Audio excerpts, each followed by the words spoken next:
You think money cannot buy happiness. If you think money cannot buy happiness, then you are wrong, because for some people who are in need, it certainly can. I saw a family of a small village traveling in bus I was traveling in. His daughter was sitting on his wife's lap and he was holding his son. It was month of June and climate was as sunny as it could be on the southern parts of the country. They were sitting on some side, they didn't had much options with them. They managed to block sun rays with an old newspaper and a piece of cloth they had. But worst part, they didn't had water bottle. I noticed it from the moment they entered the bus, and they somehow had managed these 4 hours till now. A very long route bus, it had its first stop at Jack's Spots. So no rest for another 2 hours. Consequently, the little one started crying. He was crying for water, and her elder sister, who was not more than 5 years old, was just trying to compromise with her fate. The father must have spent all or most of his money on travel. Father tried to borrow a water bottle from fellow passengers. But water and travel in long route buses is a scarce commodity, especially in summers, and is not a country where rich share water with poor dirty kid. But somehow he managed to get a bottle from beneath the seat, with only 1/10 of a liter left in it.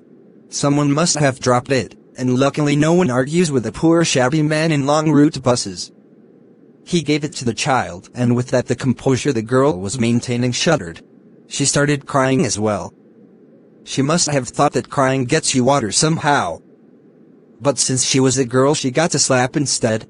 Her mother took hold of her hairs and shook her head. There were tears in her eyes while doing that. Girl started yelling something while she was crying, but soon she stopped as if she had accepted her fate. Girls here are taught to understand the situation. If she had not yielded, someone must have, but she did first. You all must be judging me here, but I here had to be strong. It was not easy to watch her, but I had just 1/15 of a liter left. So an hour passed and an hour remained.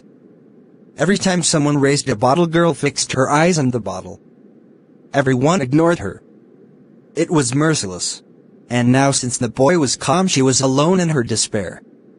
It's very brutal to face a problem all alone. Wish I could get into her mind to know what she was thinking.